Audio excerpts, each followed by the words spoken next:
Well, hello and welcome once again to the DCL podcast, where we're inviting you to sit back, relax, and we'll be on our way shortly.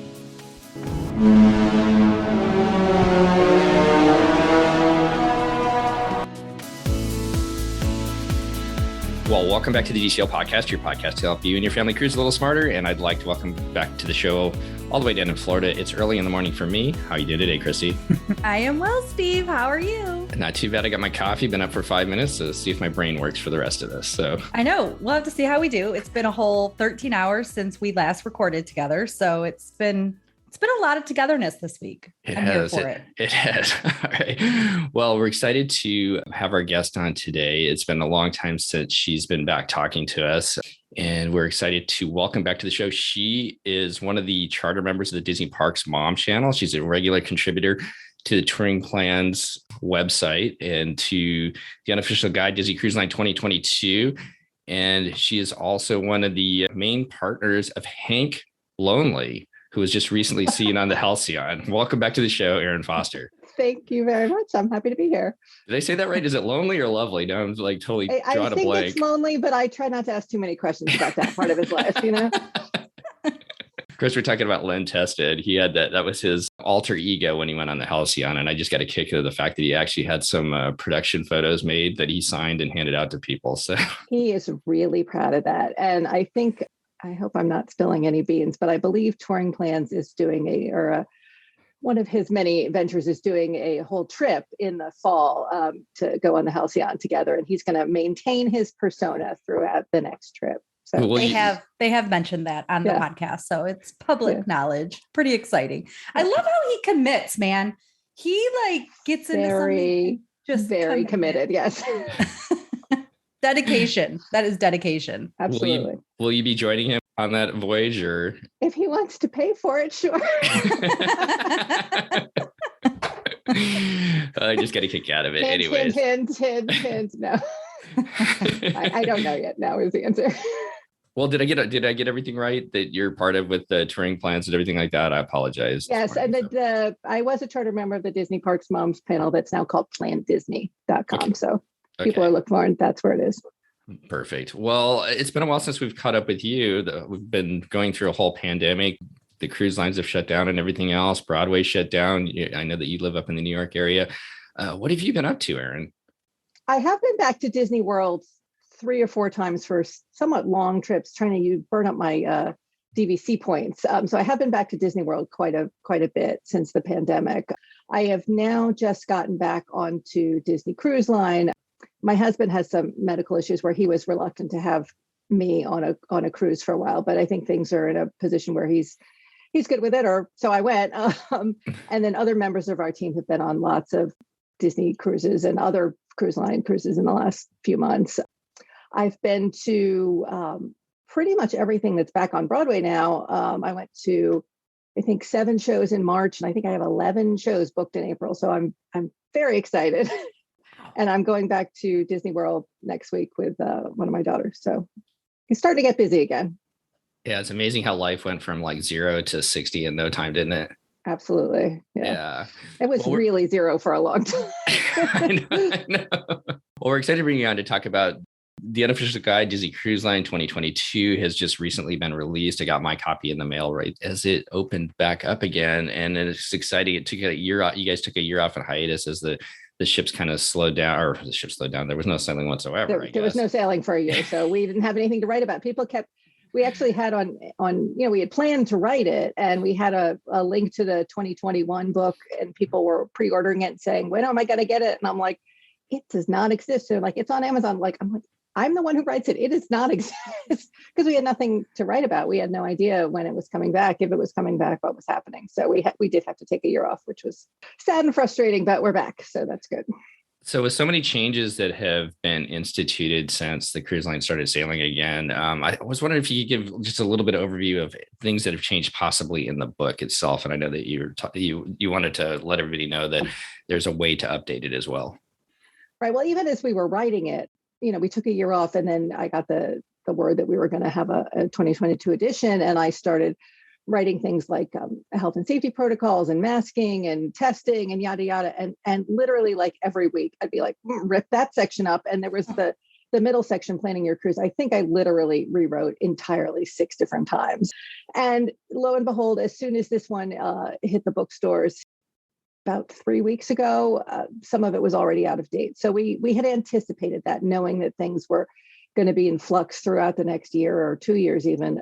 We have a link in the book several times that gives a link to an update page on touring plans. So things that have changed are, in the book, it said masks are required at all indoor locations. And that changed just 2 weeks ago, like days before I went on my most recent trip. And so now the update page says that it's required in very few places. Just the theater for most people, and then little kids under age 5 who haven't been vaccinated have a few more rules. But so updates like that are on our update page. And I very much encourage anybody who's purchased the book to check that before they go on their cruise. It's just about impossible to keep up with them right now. Yeah. The way the world's. I mean, we just recorded a podcast talking about some of the protocols and everything like that. Just like as you mentioned, where masks are required to still be worn, but who knows, that could change tomorrow. Right, like as you're editing it, things are changing. Yeah. But that being said, it's still an amazing book because there's just so much information in it. One of the things that I was kind of thinking as you're talking about, what are some of the questions? I'm sure you guys get a lot of questions from people about cruising with Disney Cruise Line and the book itself. What are some of the questions that you've gotten since the ships have started sailing again that maybe have surprised you from people, that what people want to know? Well, it always surprises me how nervous people are. I mean, it's a new thing for a lot of people. And so, that's actually true of people planning Disney World trips. I get a lot of really basic questions like, can I get ice? Obviously there are the questions anybody who's traveling with kids, what kind of food options are there for them? What do I need to pack? People are really intimidated by things like formal night, and you have to talk them off the ledge. No, you don't need a tuxedo. No, it's probably not happening on your 4-night cruise, like that kind of thing. And then it's funny, the people who have gone back to cruising are not so worried about the pandemic stuff. They've already embraced it or have decided to just go with it. And so we're not getting questions from people who are on the fence about that sort of thing because they've just sort of checked out of it for now. But the basic questions about how procedurally do things work? Like, what paperwork do I need? What documentation? What is my room like? Because for most people, it's an entirely new experience. And that's what the book tries to alleviate, answer all those kinds of questions. Yeah, that was one of the things that I kind of realized. I fly, so I've been traveling through this whole thing. And I remember at one point in the pandemic, there was a group of guys that we always kind of get together and we're sitting around talking outside, socially distanced and everything like that. And it was just kind of, people that have been able to travel and to move around and stuff like that had a completely different view, or I guess view is not the right word. Just it was easier for me to get back out there and do things than a lot of other people, I think, were able to do it, at least initially. And now as things have started opening up and so many more people are traveling down to Disney World and traveling on the cruise line, I could see where you get a lot of questions like that, where people are just kind of, nervous taking that first step back out there.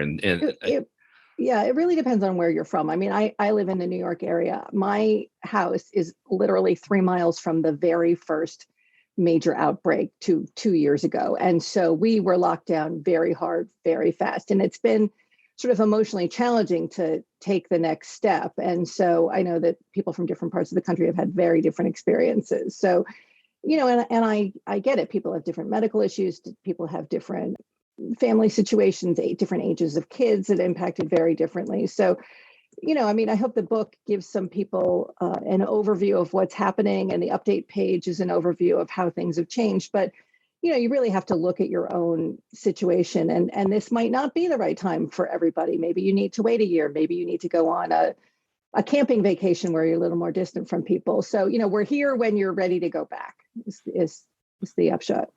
I want to kind of put this in context with your recent sailing on the Dream, I guess, and kind of bring that in with the book, I guess, as well. So you just got off a 4-day sailing on the Dream out of Port Canaveral. How was that sailing? Just a couple of days ago. It was really good. It was a little nerve-wracking at the beginning, even though I had talked to many, many people who had been through the health screening. I mask all the time. I had self-home tests every day, the week leading up to it. I knew I didn't have COVID, and I was quaking in fear for that 20 minutes while we were waiting for the result. And I felt it was like a little abrupt. They weren't explaining everything as much as I wanted. I mean, it went fine. It was super easy. They were really nice people, but that little half hour was kind of nerve-wracking. But once I got on board, I was really pleasantly surprised how normal it felt. It felt really good and safe and welcoming and like going home. I sort of felt like I've been to a few of the international Disney parks, and it sort of felt like, you're back at this home safe place. Things are a little different. The main street's not configured exactly the same, but it's, that it's home. So that's what it felt like. That kind of anticipation as you're waiting to get your results for everybody. It's like you get that little sniffle. It's like, is there something wrong with right. I'm gonna pass this? Well, and I'm in a cruise group, a couple of cruise groups for some cruises I have coming up. And that is just one of the comments that keeps coming through. And even in my past cruises, because I have been on quite a few since the restart, it's always the thing, like that clear to sail and the final results coming in, that to me is like when I can really feel like, okay, vacation can start. We can really get that going. We have one piece of advice that we've changed in the book, where people often will combine Disney World with something out of Port Canaveral and Disney Cruise Line. And we used to recommend that people do Disney World first and then go to the cruise line second, because it's sort of more relaxing and you can come down off the stress of the parks and whatever. And I can't say that anymore, because it's, you could get the COVID in the parks, particularly now that masks are not required there. So if people are nervous, I recommend they go on the cruise first, if they've been sort of more isolated at home, and then do the parks after that. Or if it's a short enough trip, which is right. awful to say, but it won't have shown up yet. So if you're going to get COVID, you'll get it at the end of your cruise. 3-night, whatever. Yeah. So kind of thinking about your experience on that 4-day cruise, Erin, was there anything else that had changed during the 4 days that is advice-wise? I think that's some good advice there, maybe doing the cruise first before you did the parks, but did anything else change from recommendations that you guys have had in the book in the past after experiencing the cruise line now? Not that particularly. I mean, I experienced some new procedures, like Palo was one example where the food was still good, but I did not like the new pricing structure. I'm sure you've heard that before. Procedurally, no, I mean, like we knew that the muster drill had changed and we had already written about that. So for the better. Right. Absolutely. Yeah. There were some things that were still, not necessarily in the book, but there were like one hand hadn't caught up with the other. So they had, I think like the cruise right before us, they had taken away social distancing in the Walt Disney Theater. So we were sitting right next to other parties and people were masked and, wearing their masks properly. And that was fine. But then the next day we went out to Castaway Cay and they were social distancing on the trams to take you out to the further beaches. And it's like, it's outdoors. It was too windy for me to do my parasailing excursion. And I have to be social distancing on this outdoor tram, but I didn't in the theater. So it was a little strange. And you don't sitting in the pool waiting for the bell to ring. If you're in the lineup of kids waiting to get back in the pool, you don't socially distance in that line right. for the 10 minutes that you're waiting to get into the pool. But then you are socially distanced in the pool, but you're shoulder to shoulder in line. Yes, I agree. Some of that hasn't caught up to itself yet. Right. So, different departments have different rollouts of different things. I mean, that's all I'm sure will get worked out over the next couple of months, but it's just sort of strange. I wonder if actually the social distancing for the tram was a result of, is a Bahamas situation? Is a Bahamian rule? No, maybe, but maybe. There were signs all over Castaway Cay, like don't move your chairs to keep social distance, but the chairs were all right next to each other. Yeah. So those just rolled out too. They actually just pulled out. So it would have been just before your cruise. And I cruised mid-March. You cruised towards the end of March. Yeah. And in between those two, they had just pulled out all of the extra chairs that they had been that they had hidden. So yeah, that beach got a little bit cozier.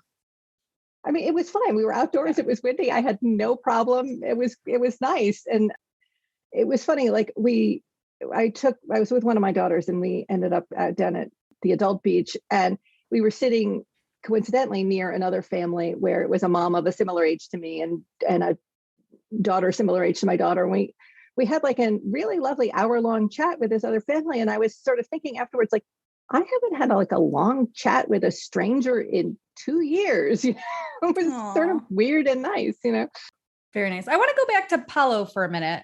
Mhm. So we'll do, it won't be a traditional trip report by any means, but I would like to get more of your experience about the dining. And for our listeners, we'll just remind people, they've probably heard it at this point. Palo now has a prefix menu for dinner and a la carte menu. Right. You can pay per course. You can combine it. So one person can get prefix, one person can pay per course. You can do that however you wish. Some of the items that used to be included in the Palo dinner prefix price no longer are. And so it's a lot of mismatch. How did you tackle the menu? Some of the things that I wanted to get were not on the prefix menu. So we decided to bypass that. And we just ordered an appetizer, an entree, and a dessert. And the price actually of those, that 3-course meal for each of us was about the same as what the prefix meal would have cost. So it wasn't so much the price issue, is that we didn't get a lot of things that we used to get. Like, we didn't get the fun antipasti cart. We didn't get the like little limoncello. Like, it was just not as, you didn't feel as indulgent. And, again, like, not that I needed the calories, not that I couldn't get, a hunk of Parmesan at my local Whole Foods or whatever. It didn't feel as indulgent or as special. Mm-hmm. And that was sad. I really wish I had had the opportunity to try the brunch. I couldn't get a reservation. I hear that that's a little more like it was, minus the buffet part. I don't know. It just didn't feel as nice to me, I can see that for sure. I can definitely see that. The lack of the antipasti cart to me is really, really puts a hole in the Palo dinner dining experience for sure. That was just, even my husband, who's not a foodie by any means, loved that cart. Right. So yeah. And like you said, it's indulgent. It just feels so much more special. For Palo brunch, did you put yourself on the wait list on the cruise? Like, once you were on board, did you try to add yourself to a wait list for Palo brunch? I did not. I booked this cruise about 10 days before we went. I just sort of. So good that you were able to get Palo dinner, which has been my experience. I've had a lot of last minute bookings in the last 7 months as well. And Palo dinner was always a much easier find. Mm-hmm. But for the listeners, you can add yourself to the wait list. And even the week of Christmas, my husband and I were able to add ourselves to brunch during that week-long cruise. And that cruise, I believe we booked 3 weeks before, maybe. So something very last minute. So definitely go run up to the Palo desk. If you are on any of the ships currently sailing, you can run up to the Palo desk. They arrive for their shift, the host there, at like 4 or 4:30. So I just sort of stalk that desk and show up and kind of sit there, and I'm like, hi, I would like to, and they are always very happy. And then they just, can you sit in the bar there? You can. Yeah. They're not open, but you can sit there. So you can bring your book or your phone, I guess, we still can have our internet access. They will actually send you a message in the app. So you don't have a way to respond to that message. And it literally is like, call this number to confirm. And so you'll get a message that says, we've been able to find a spot for you for Palo brunch. Please call us to confirm your reservation. And they give you time to do that because we were doing something and then, later found the message. So it's a really nice, great, that app has some advantages, Steve. I know. I said it. I still need my paper though. Yeah. What is your take on it? I miss the paper so much. I miss paper. You could see everything so much better and like get a layout of the day and the different categories. And oh my God, they need to bring it back.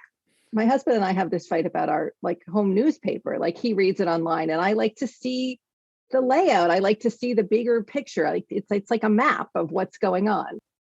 It's like Steve and I with the Unofficial guidebook. We both could buy the online Kindle version, but something about the paper, there's even touring books. I have been pulling out my stuff for my Mediterranean cruise coming up this summer. It would be so much easier to just buy the Kindle version, right? So I could take all the books with me. I would rather, and I am so frugal about some things, but I would rather buy 2 books so I can still have the paper copy. Mhm. And I still think that needs to be an add-on, Erin. I have said this to Len before, but there needs to be like a combo price. So you pay for the paper, and then for like $10, you get the ebook. I would be here all for that, so I can get my updates, so I can have access to the ebook, but that I can have paper for people. No one can see me rubbing my paper book right now, but it's practically obscene what she's doing to my book. No, it's loving. It's lovely.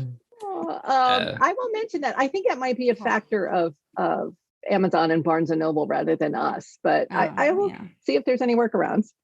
I love all the pictures and being able to flip to like, the stateroom layouts and everything like that. If you want to take a look at that, it's just so much easier than trying to do that on the Kindle. I do like the fried gnocchi though, that they give you at the beginning in Palo. Have you guys had that a little? We have just made a shift. Yeah. Well, I was just thinking about that. Did you get that by any chance? They give you like one little... I didn't get that, Steve. Really? No. Oh my gosh. They give you like one little fried.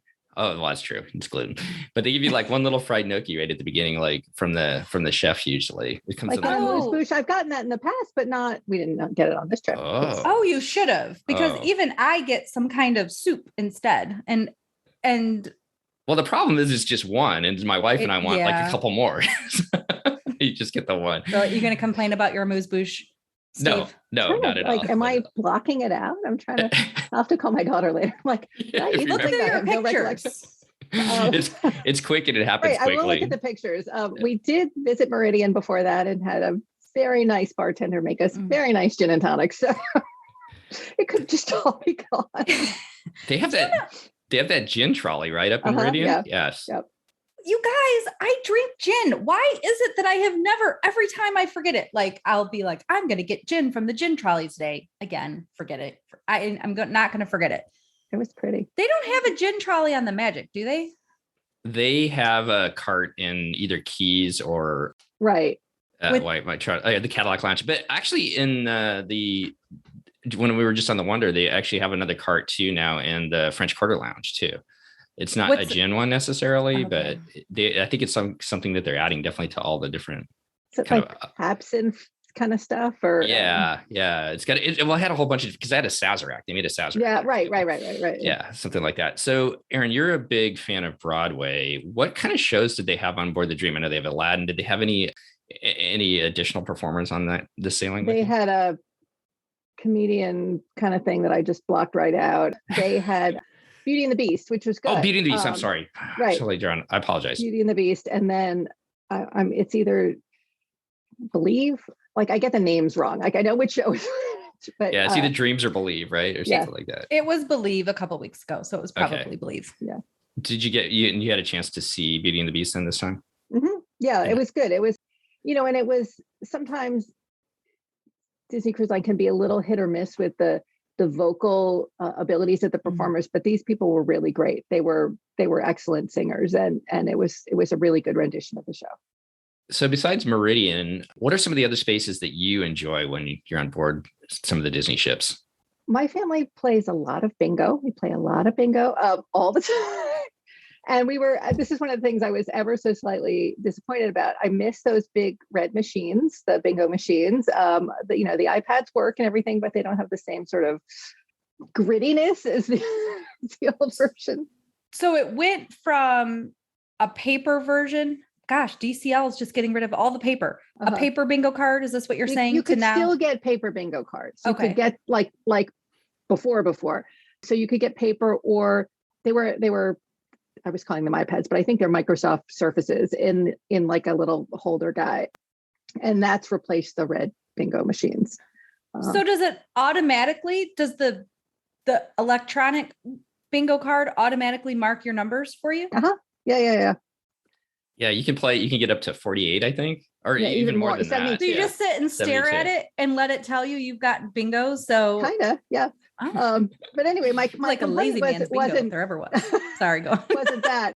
It was that in the before times, the last of the 4 games, each thing was usually like a blackout where you'd have to get every number on the card, and then it would be a much larger jackpot that would roll forward and be like huge, and somebody on the last day would get I've seen people win like $9,000, and that part of it is gone.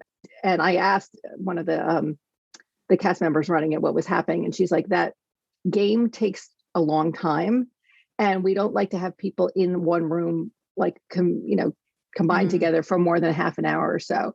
And so they didn't want it to run long. And she's like, that will be coming back at some point. But that was just like, that was a dorky little change that we noticed.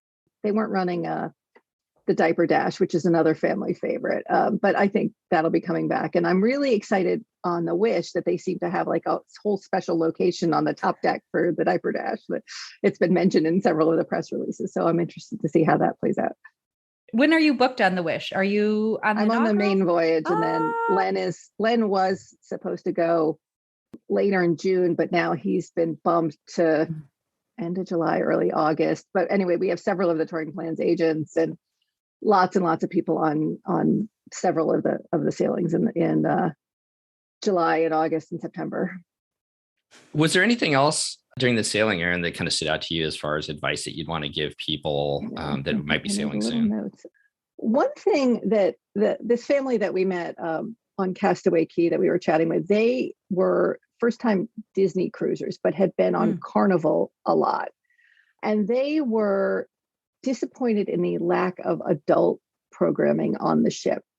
And I have to say, I kind of agreed with them on this particular sailing. So I did not feel like they had fully ramped up the adult entertainment options yet. So for example, they would have things on the app like happy hour at Pink from 5 to 5:30. And it was just like the bar was open. That's not an activity.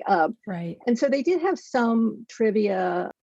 They had a few games. I think they had karaoke, but I did not feel like the adult entertainment was as populated with the different types of things to do as it was in the past. And again, I'm sure this will come back as things go back to normal. And part of it, I think, is because they were trying not to have, even now that the masks have come off indoors, they're trying not to have too many people in one space for too long. So, that's evolving. That's another thing that's evolving. But I think it's something that's not quite up to speed yet. Yeah, I can see that. Silly stuff like there's no direct to airline check-in anymore. Like I used to like putting my bag out and then not seeing it till I got back to New York. My daughter felt like the food is up there at Cabanas, and there, you've got the free soda and the free soft serve and whatever. But my daughter's like, I feel judged. Like she's like, she wanted more ice cream on her coat, and like I was like, so ask or go get 6 more. Nobody cares. And she's like, but they're watching. I'm like, nobody is watching you. Get that out of your head. But it was just sort of an interesting observation that even though all the food was there and it was still free and whatever, like, maybe it's a waste thing for them at this point, I think. I'm not sure serving yourself, the contact thing is not such a carrier of COVID anymore, but I have a feeling it helps them cut down on food waste to have the cast members serve. I don't think we've talked about this, Steve, but I asked, I don't remember how the subject came up, but we discussed the portion sizes with my server at Palo because I had a server that I had on previous cruises. And in the dining room, so not related to the Palo food, but in the dining rooms, we noticed, and I reviewed my pictures, the portions of the food served to people were smaller. Like your little potato stack or your salads it was a smaller serving of salad in March than there was in December and on the previous cruises. And I did bring this up, or I think my girlfriend that I was traveling with brought it up. Somehow it got brought up to this Palo server. And she said, well,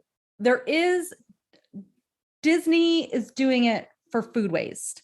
So the food waste idea is at least something they're thinking of, and most of us listeners know that it's a money thing, right? Like it costs money to put food on a plate. If they're putting food on a plate, somebody has to pay for that food. So they can put smaller food portions on the plate, which some Disney vice president anyway said that openly. Right, don't say stuff openly that, hey, Americans don't need to eat that much and whatever, it saves them money. So the point is there are definitely smaller portions, but you can order 4 of them if you wish. Right. So we noticed that particularly at breakfast. We went to the royal court for breakfast, and we ordered, normally we would get like one fruit plate for like the whole family. And so the guy, we ordered fruit and our eggs, and the guy's like, just one. And because I thought it would be plenty for the two of us to share, and we got the one, and it was like, can I have 3 more of these? Because it was just like a little slice of mango and a grape. Like, that's not a fruit plate, Right. Yeah. And even like the bread basket that they used to bring around, not the bread basket, but, and I can't eat this, so it's been so long since I've actually paid so much attention, but the pastry basket at breakfast in the morning used to be like, they'd show it to you and they would just shove stuff on your table and be like, here, eat this. Now they don't even bring the tray around. They're just like, we got the tray. Oh, did you get a tray? We got the tray. Like, do you want a Danish? You have to guess what they're offering as a Danish. Oh, no, we choice. saw the tray and we could pick like the one we wanted. So it's all, things are changing. Things are on the move. Yeah. Well, that's good that the tray is back. So from the cruise, what besides the joy of being back on board and that familiar feeling of being back on board, what were some of your favorite memories of the cruise? I mean, some of my favorite memories happen to be just personal to me rather than to DCL. So the part of the reason I went to this, the daughter that I went with got engaged about 3 weeks ago. And so we booked this to do like the preliminary wedding planning brainstorming without any internet. So that it was just the two of us, and it was sort of like a special time. And we brought some books, but it was good that we couldn't immediately Google everything we wanted, and we couldn't loop everybody in. It was just our sort of time alone to regroup before this sort of, a momentous family thing. So that to me was really special.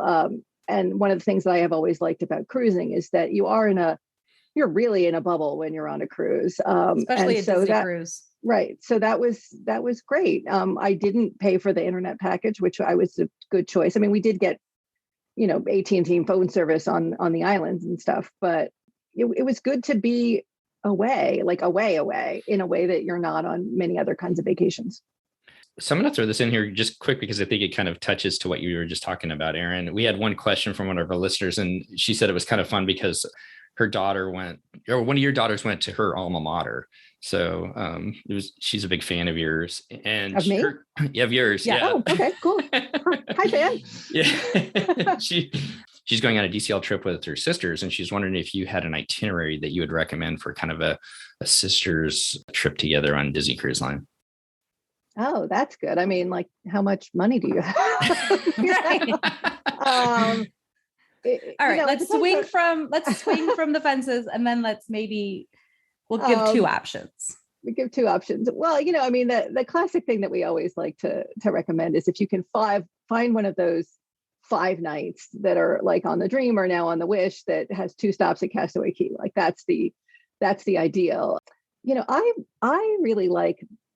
I obviously will go to the islands, and but I'm not a beach person myself so much. So I think like Alaska is great for something like that, where you can, get a little bit of adventure, but also have that quiet time. I really like the smaller ships too, where you get to know the cast members a little bit better.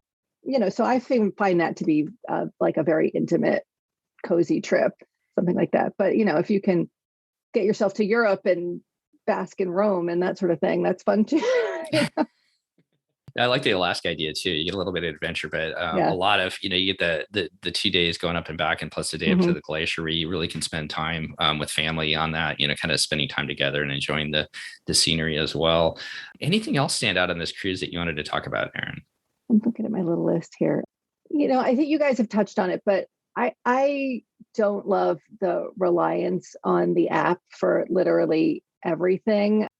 And one of the things I noticed that was just sort of frustrating for me was that I had checked my bill a couple of times but then I wanted to get it at the end to print it all out, and you can't access it once you're off the ship. So my new big tip that I'm definitely going to include in the next version of the book, and I need to put it on the website like at now, is if you want your whole bill, get it, the night before you're departing or before you leave the ship, because it's gone after that. There's apparently a download button, which thank you for bringing this up, Erin. And Steve, we have to post this on our pages online because this needs to be let out. So now they don't put your bill on your door like they used to. They don't even email it to you, which they have your email, so they should. Mhm. But you have to go in the app before you leave the ship and download it yourself. And apparently we're all supposed to know to do this. Steve, did you do that you were just on a cruise? No, we didn't do it. So No. I saw it and I saw the download button. I just assumed that I would be able to do it like on the bus on the way to the airport. And once you're off the ship, it's gone. And I had taken a couple screenshots of things just to make sure everything, but I wanted the whole thing at the end and it's just not there, you know? Yeah. So you can email Disney Cruise Line and get a copy of that bill. We as consumers should not have to jump through those kind of hoops to get our invoices. Yeah. It's not hard for them to kick it over. I remember, I want to say this was my first Disney cruise back in August. They forgot to bill us. Like they didn't charge us, but then we received a bill in the mail like a month later. Wait, don't they have your credit card on file? Like I would just assume they would automatically hit it. You know? Still didn't do that. And then they were like, send us a check, please, by the next 30 days, or you can call to pay by credit card. We're like, what happened? Did we go back 30 years? Like, what? How did we get to this point? In fact, in the 90s, they still knew how to charge your credit cards at the end of the cruise. So anyway, and like calling Disney now is like a 45-hour affair, you know? It is. So I definitely don't recommend calling, although this accounting department was a whole different department that you could just call back then. So anyway, yes, they're definitely having problems with that. But listeners, remember to download your invoice. I definitely don't remember that was an option in my mid-March cruise, but also probably never once looked at my onboard account during the cruise. And so, yeah.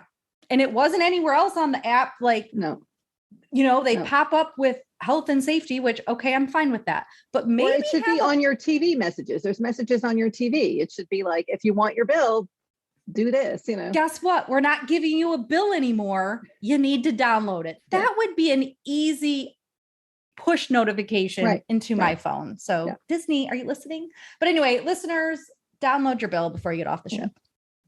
I'll get advice there. Well, let's turn to the Wish real quick. The latest ship she left Papenburg yesterday, did her advance down the River Ems and out to the North Sea.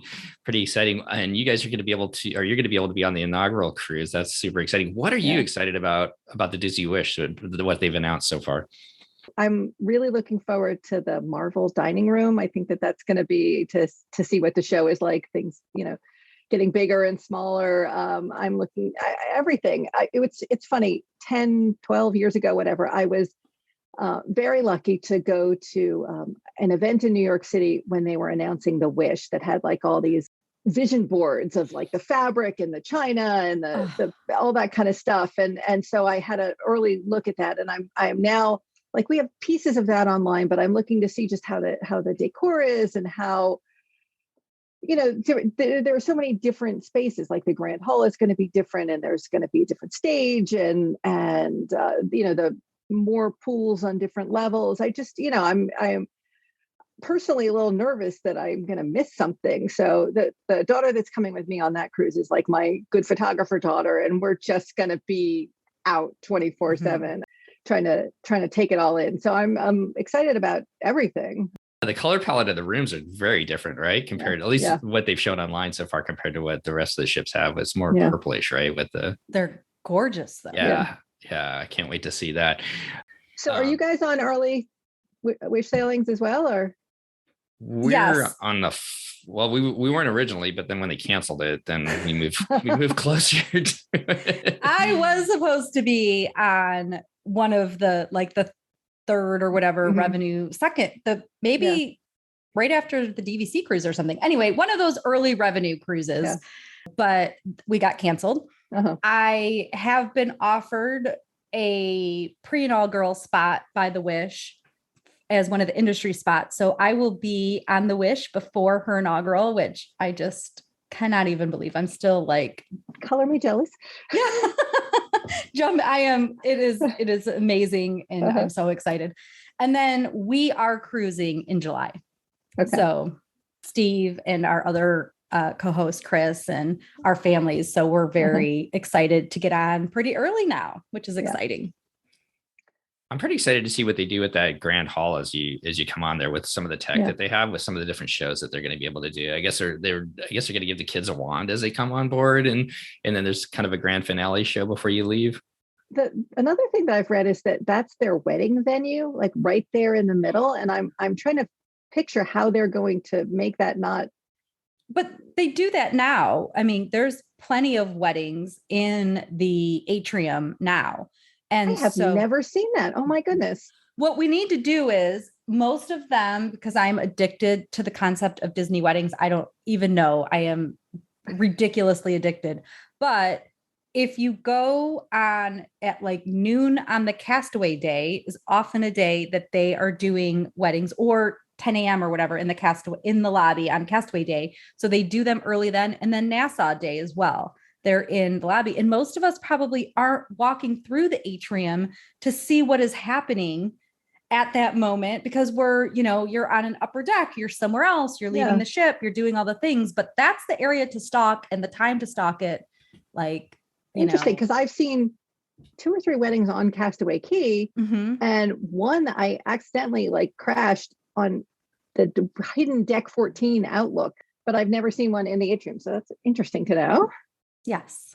I think it's an upcharge, but it's still a popular I'm sure it's location. an upcharge. Yeah. Yeah. So do you have an Enchante booked for your sailing? I was very frustrated with the booking process. You probably have heard this, but it's like I'm a person who goes to bed at 9:30, and I was up at midnight and I was all logged in and everything, and it spun and it spun and it crashed. And I tried until about 1:30, and I was drooling on my keyboard, and set my alarm for 4 a.m. and then everything was gone. So I don't have those things booked right now.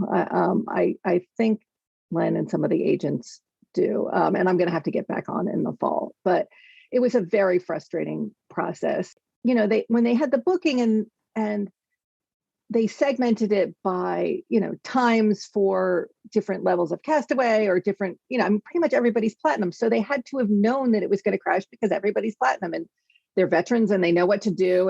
I felt it was poorly run. Anyway. Disney IT was poorly run? Erin, you don't say. Shocking. Well, the good news was by the 4th sailing, you were able to get it at the platinum level. So your next sailing, you'll be able to, if you can't get on. Yeah. Also, add yourself to wait lists, because honestly, what happens is, now who knows that it's going to happen there, but they're going to have more spots. It's possible that they did not know how many spots they needed. They also will definitely hold back some spots for concierge individuals to be able to book into. And if those people are not adding what they thought they would add, those spots are going to open up. So same concept, add yourself to the wait list immediately. Absolutely. So I do have one other question, because I know that you guys get out there and you try all the different things on the ships when you go to make sure that you can give everybody the best advice. Will you be doing the slide into the kids club? If they let me, I would certainly love to do that. Yeah. I might get stuck. Who knows? Awesome. Yeah, that sounds like great fun. Yeah, that's by the way, I can't wait to see some of those little bells and whistles that they haven't talked about. I mean, they've talked about that one, but I'm totally curious to see how that works for the kids. Or the game, the interactive game that has the big finale at the end. That will be exciting to try. Any other questions about the Wish or any other things you're excited about, Erin? Yeah, I'm personally nervous to make sure I do and see as much as I can, but it's excited, nervous. So one of the things that you guys talk about in the book too, which I thought was neat that you guys added, is with Adventures by Disney, they've added some different cruises as well. The river cruises, and I know you guys have been covering them for a while. They've got the Christmas market. There's an Oktoberfest cruise over there, but they just recently added adventure cruising, one to the Galapagos and one to Antarctica. And you've got a lot of information there as well. Which one of those would you want to go on?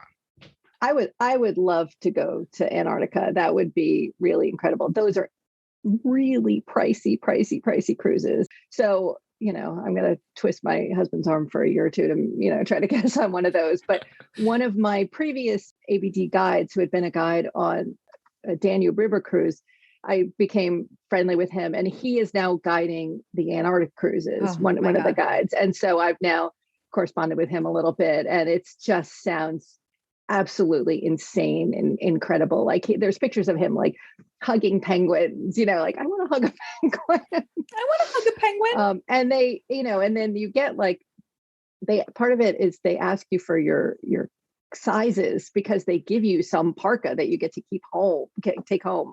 And it sounds like, people say this a lot, but it sounds like a trip of a lifetime.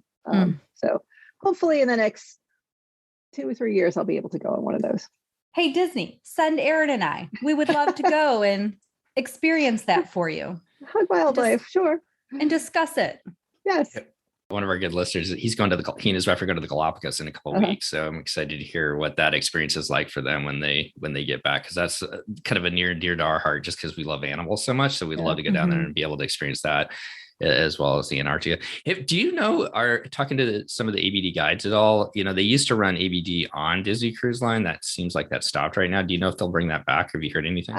I haven't heard anything. I am close with one of the main guides that did that. And I had done that 2 or 3 times. I hope it will come back.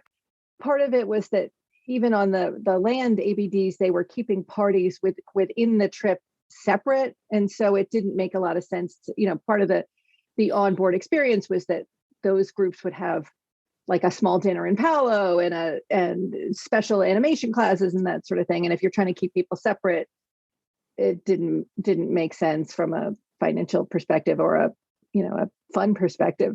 I hope that will come back. I think it was a kind of a big moneymaker for them. So I think it was more logistics why it was stopped for a while. But I personally anticipate that will come back at some point. That makes sense. I know a lot of people really enjoyed that because the planning that they do to. I loved it. All I do all day in my life is plan things. And so that's why I love ABD so much, that I don't have to think about it. I don't have to decide this is the best excursion or that's the best excursion because somebody has already decided for me. Americans are overwhelmed with having to make decisions, and I count me among them. And that's part of the reason why I love ABD so much. So I truly hope that part comes back. I love that they added Egypt. Is that a place that interests you at all as far as traveling to Egypt? I know I have a friend who's booked on one of the Egypt trips coming up later this summer. My family had looked at that the first year it came out, and they ended up not ever running it for many years. Like it was on the books, but then for geopolitical reasons, they didn't run it for a long time. And I'm excited that it's back, and it is something we would consider. Okay, I got a couple more questions before we finish up. Where would you like to see Disney Cruise Line sail? Because you guys you're a family that's well traveled around the world and everything like that. They're kind of limited where they go. You've got your Europe and the West Coast now with the Wonder's been out here and the Caribbean. Where would you like to see them sail? Well, Len was speculating that they would send the Magic or the Wonder to Asia or Australia. I would love if they did that. One of my family's early DCL cruises was the Mediterranean when my kids were like 7 and 10-ish. And it was a really terrific way to introduce them to Europe. And we've been back later to be more on land, but you don't have to unpack. You don't have to hunt for hotels. You don't have to worry about train schedules with kids. You get to see the places or get a taste of it. So it's not scary to them when they go later on their college study abroad or whatever, but it's not as odious from a like, oh my God, he left his favorite lovey stuffy back in Vienna. Oh my gosh, how do we get it back? It's all in one place. So I think if Disney could do that with, Asian ports, that would be absolutely phenomenal.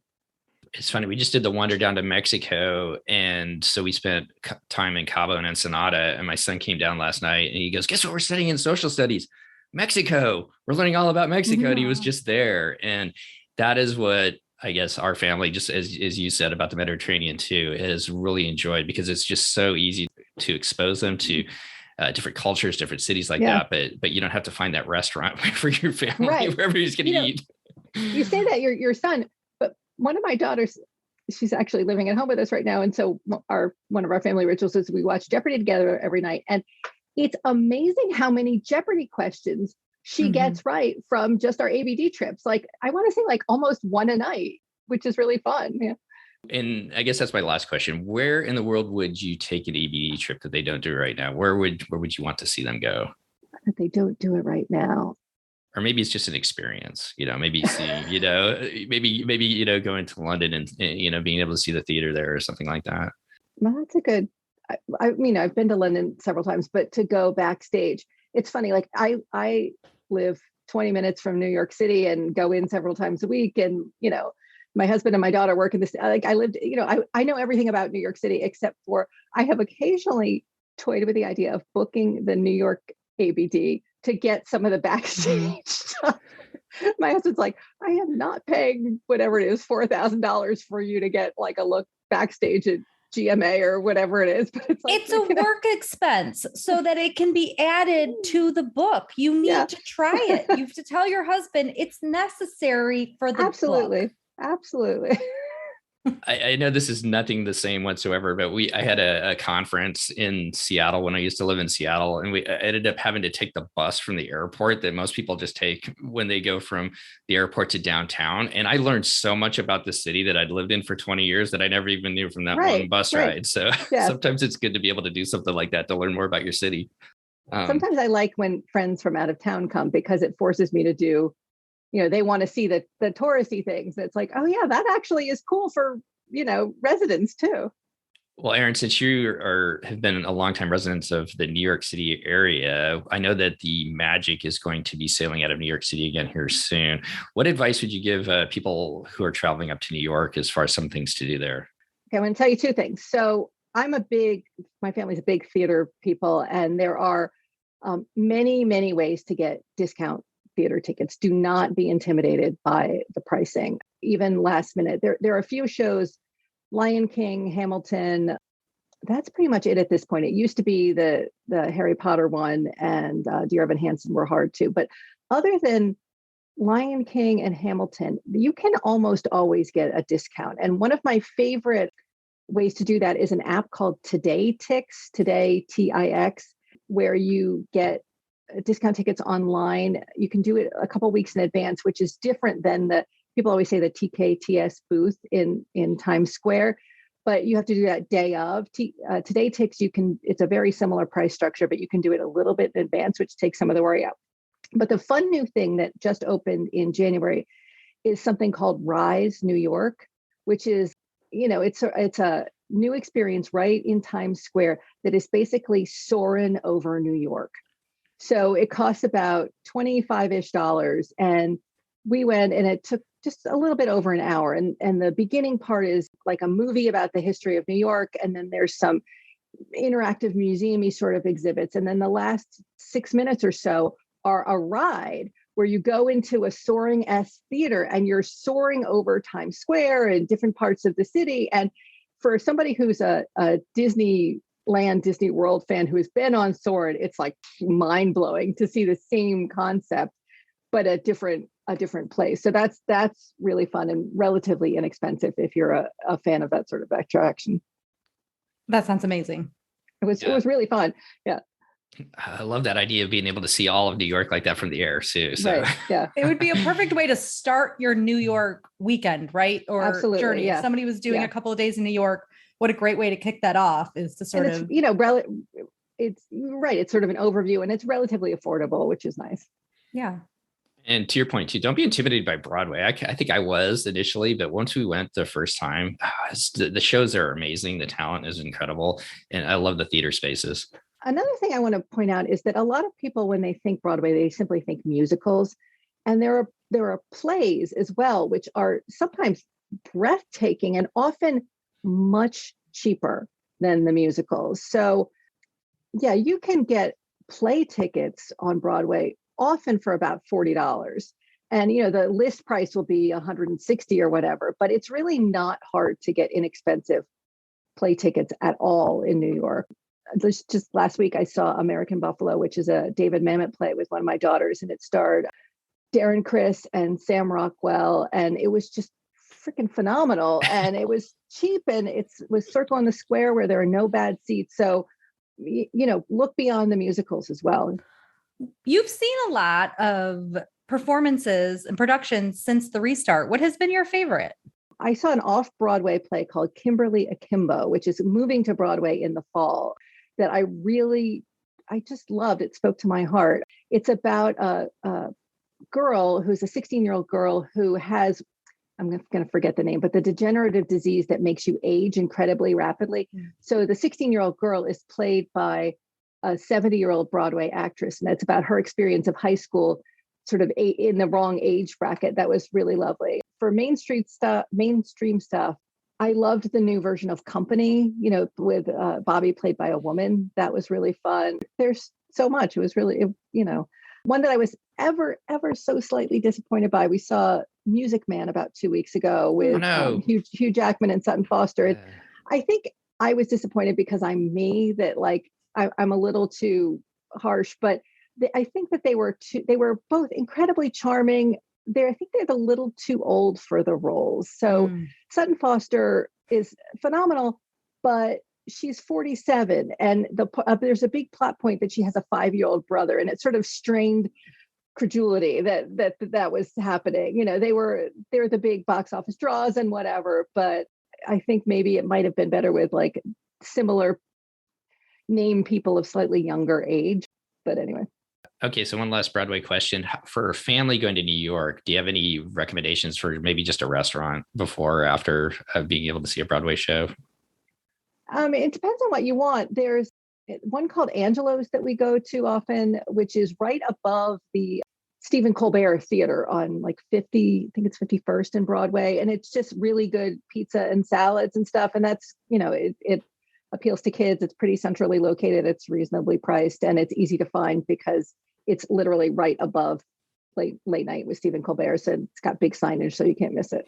Angela's, I'll make sure I put it in the show notes. So if anybody's going to New York anytime soon, a great place to get some pizza.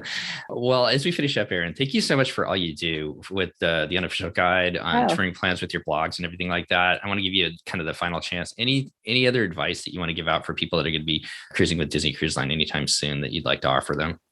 Have fun. But the other thing is, don't overschedule yourself. I mean, that's always a piece of advice for anybody vacationing. It's like you're going to relax. It's not your job to go on this cruise. You're going to have fun. And if you miss something, you can go back in a couple of years or whatever. But often the best part of a cruise is, the bonds you make with your family doing stupid stuff, or, staring at the ocean and seeing a dolphin, or seeing just more ocean or whatever. Just take it slow, at least in the beginning.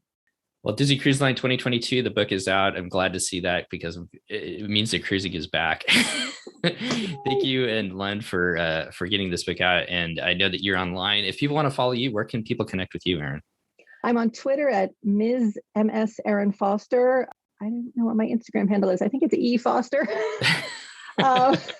Or I'm on the Touring Plans blog. Usually I'm running on Sunday these days, or you can contact me there. Well, once again, the Unofficial Guide, Disney Cruise Line 2022 is out. You can get that wherever you can get books, Amazon, Barnes & Noble, any of your local bookstores. I'm sure the libraries will have it sometime soon as well. Yep. And just a great addition to helping you and your family plan your upcoming Disney cruise from all different angles. So I appreciate what you guys do at Touring Plans, Erin. Thank you so much for joining us. You guys are so sweet. Thank you for having me. All right. All the best to you. And we look forward to hopefully seeing you out and about either Walt Disney World or out on the ships. Great. Thanks. Well, that's going to wrap up our show today. Once again, I really want to thank Erin for coming on and sharing her experiences traveling recently with Disney Cruise Line.